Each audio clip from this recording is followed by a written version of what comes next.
appreciate you guys talking to our guys, and certainly appreciate your time and you guys waiting. But really excited about our progress, knowing that we still have a long ways to go, but certainly pleased with the fact that there was added talent added to the competition at just about every position on the football field. That our veteran players got to have a really successful spring where we advanced in several different areas of our football team, and then we got to have an entire spring. Right, probably the part that stands out the most. But that being said, questions.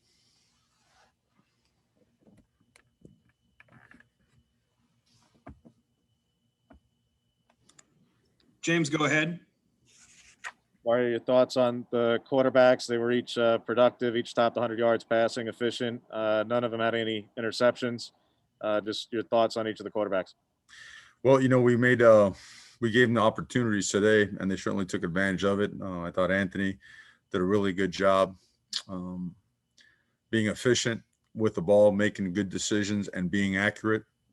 Thought the pocket got pressed a couple times, and I know that was first play or second play of the game. He came out of there and made something happen with his legs as well. So he keeps his eyes down the field. He has really good pocket presence, and that did a really good job. I thought Ty Thompson and Jay Butterfield, as well as Robbie, they all got a chance to move the ball, and they all did, and made big plays and made big throws, respectively.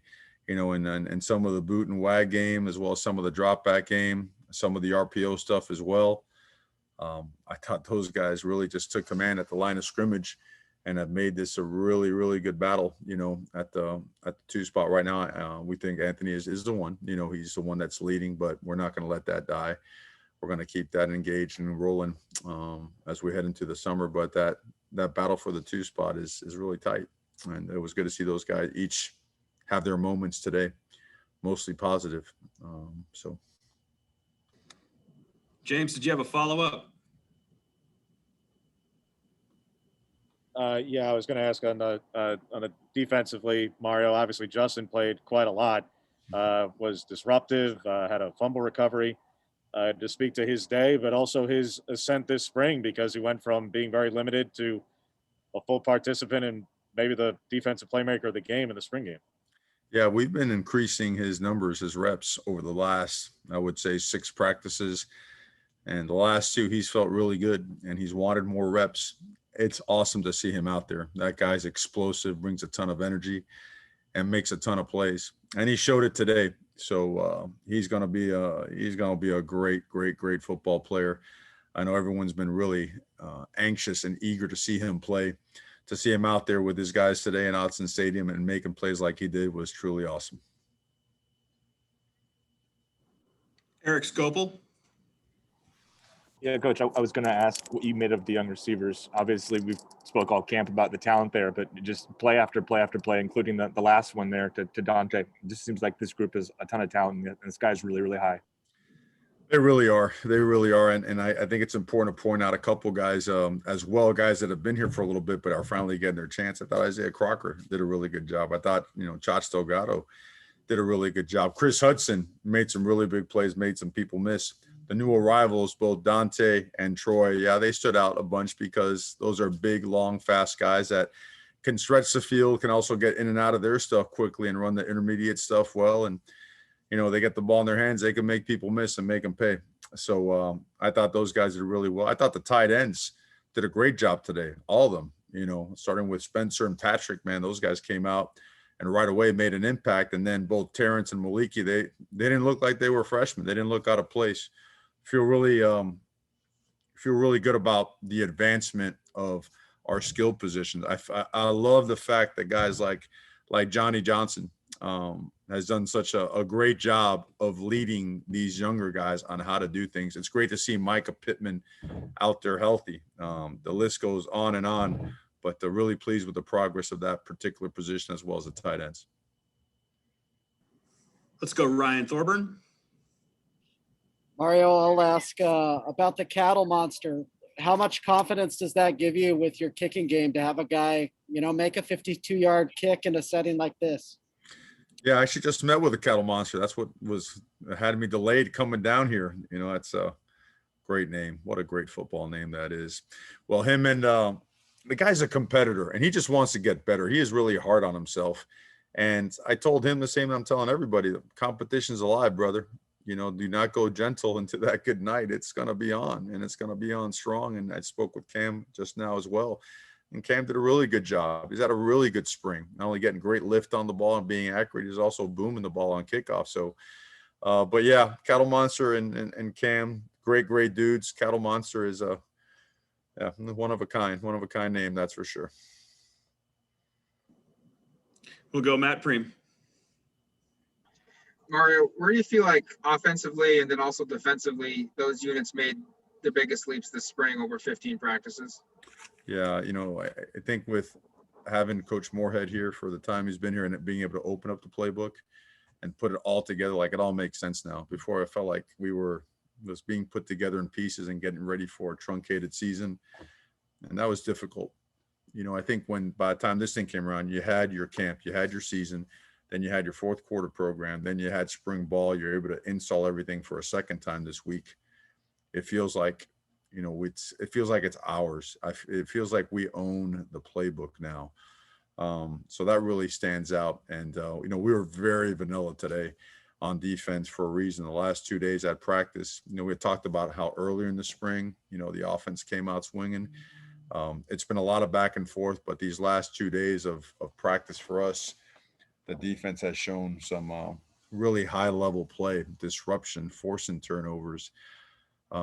So I think it speaks volumes for a couple of coordinators and their coaches that have really invested in the players, and even more loudly about the players and the amount of time that they've invested to really not just know what they're doing, but know how to do it, why we're doing it that way, know what the guy next to him is doing.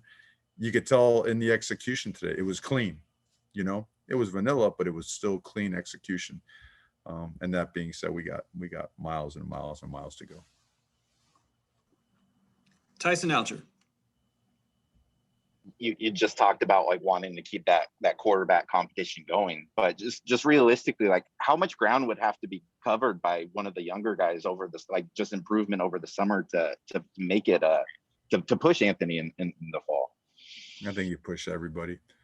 Don't put a cap on it and don't try to regulate in any way, put a governor on it. Just let it go. You know, who knows the kind of jump you take, right? A lot of these guys didn't play their last year and then had a very shortened season, you know, last year. So really proud of the way that Anthony is running the offense. So you can't take anything away from that. But I just, there's not in this program, there's just no room for relaxed time. It's not going to make anybody better, you know, handing and just saying, hey, you're good to go is not going to enhance the competitive character of our football team. So we're going to turn it up, and we're going to turn it up on everybody, and we expect to get really good results from that. Let's go to Jerry Thompson.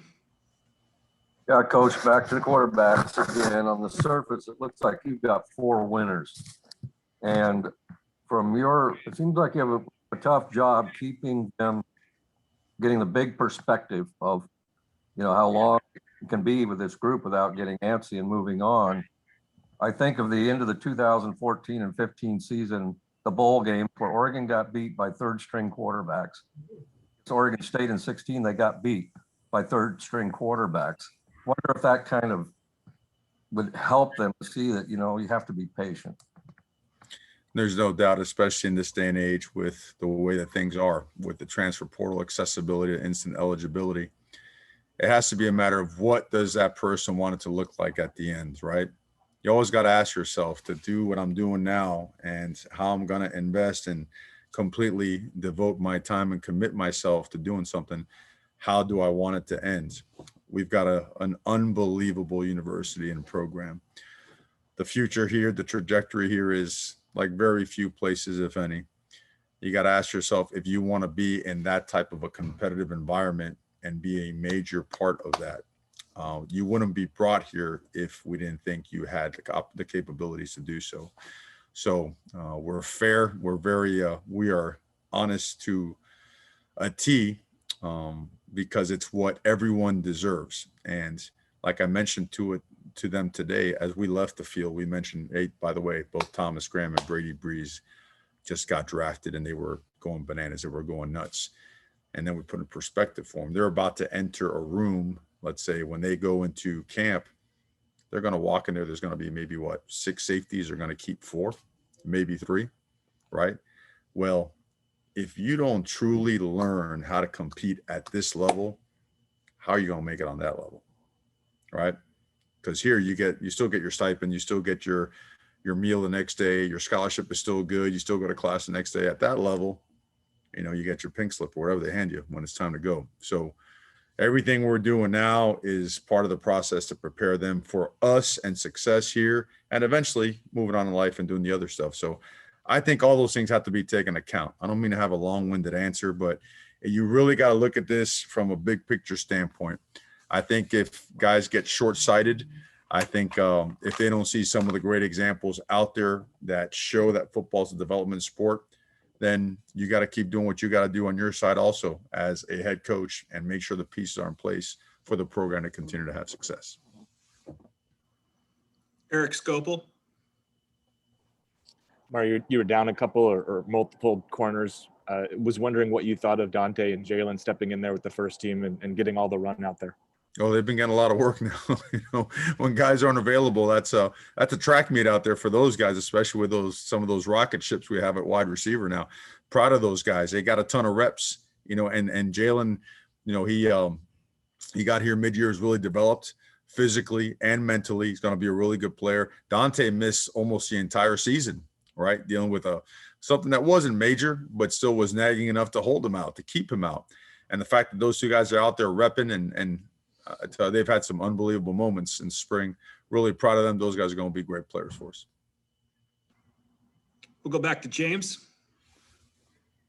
Marlon, your freshman receivers, they each had pretty productive days, late touchdown there in particular. As much as we talked about the young corners, just getting a ton of reps. Your young receivers get a ton of reps and have some production. What do you see from each of them? They're going to make an impact. I think we all see that. It's sometimes guys, they just pop, right? You don't even have to say it. Those guys are special. They're recruited for a reason. And we've got a room with some other really good receivers also that have been developed under Coach McClendon, who is a guy that has done a great job, really has done a phenomenal job with our players from a development and a discipline standpoint. His impact is being felt, and he keeps that room on the edge of its seat, on their toes all the time. And that's one of the biggest reasons. That type of accountability and competition has made all those guys better. Those young guys walked into a really great situation in terms of coaching, in terms of development and competition. They showed up big today. They're going to earn themselves some time. We'll go to Ryan. Robbie Ashford, obviously, it's been very busy this spring playing 2 sports. Was it nice to see it come down to his athleticism on the last play? How about that, huh? And you all probably thought I was like Vince McMahon trying to orchestrate that stuff, man. That happened on its own completely. Scored a touchdown and going for 2 at the end. Yeah, that was really good to see. The only thing is obviously you don't want to make those reps live so that defense is trying to figure out whether to sack them, tag them or not. So that's the part that might skew it a little bit. But all in all, really, really pleased with Robbie just coming, being able to do all that stuff. Also to bolster his GPA like he did. Really proud of the fact that he attacked his academic work as hard as he did the football and the baseball stuff. So really good spring for Robbie. Okay, we'll go just a few more for Coach, starting with Matt Preem. Mario, this year's draft class had 5 guys get drafted. That brings your total to 13 since you've been here at Oregon as head coach. Just your overall thoughts on just the progression of this program and the NFL players it's producing. Well, I think it's a collective effort. Everybody, we really take a lot of pride in that. Yeah, you're upping the talent level. That's coming in, but you're also just pouring yourself into player development. It's showing up, and it's showing up big. Some of these guys are top 10 picks. That trend I think is only going to get stronger. I think we all see that. We've got some. I think it was 80 freshmen. Is that a true stat? 80 freshmen, sophomore, something like that. There's a ton. I don't know how many it is, but it's a ton. It's just getting started. That's the best way I could put it. No need to, for us to brag about it or whatnot. It's taking care of itself, but even bigger days are coming down the road. Max Torres. Coach, spring is a time for growth in a bunch of different areas, whether it be, team chemistry, your culture, or, growing in the weight room. How are you going to take the momentum that you guys built here in spring and carry that into fall camp? Well, there's not much rest. These guys got a couple days just to get their bodies back a little bit. We lifted hard during spring ball. We have our approaches one day on with practice, full throttle, and the next day it's lifting, it's walkthrough, it's meeting time, and then we come back at night and then we install for the next day. It's a really like high progression, development, and learning cycle that we use for spring ball. Great cycle, love it. And so after a couple days next week, they'll come in and we'll really get these guys. We'll screen them functionally from a functional strength standpoint, mobility standpoint as well. We'll put them through a series of movements that we're going to be doing in the weight room from a strength and conditioning standpoint, so that they understand these movements, so we could go to them quickly and efficiently. And within 7 days, it's back to our off-season program, with our lifting, our running, conditioning, meetings, walkthroughs, skill development, all that stuff. And we'll have approximately 4.5 weeks with those guys before they have their finals week, and then their 1 week break in between quarters before they come back for 5 weeks before we start fall camp. So we're like in cycles of 4 and 5 week with almost 7 in the winter portion. And that's how we space it out with the discretionary week and all that other stuff. Okay, for the last question, Dave, we'll go to Tyson Alger. Just after last year, when you guys had to do the draft day car caravan for Justin and that sort of thing, what did it mean to you guys this year to be able to spend that day with the Sewell family on Thursday? Man, that was awesome. I mean, gosh, we talked about, I remember sitting in his house, and it wasn't, we're very straight when we recruit. Like, we tell a guy, hey, this is what we see as the future for you. But I just remember sitting in that house. And talking about that. This day was coming, and it was it's going to get here sooner than later. So to see that family erupt with joy, emotion, the place he's going to, knowing the kind of head coach that Dan Campbell is. I mean, he's right up our alley, man. Physical toughness, doing things the right way, demanding. It's validation, right? Your word kept, promises kept, coming through and doing it, not just saying it, not just proclaiming. That's what we love about it. It's just super happy. More to come, man. Just getting started.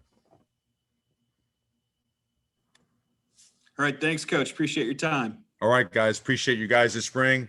Looking forward to seeing you guys soon. Go Ducks, brother.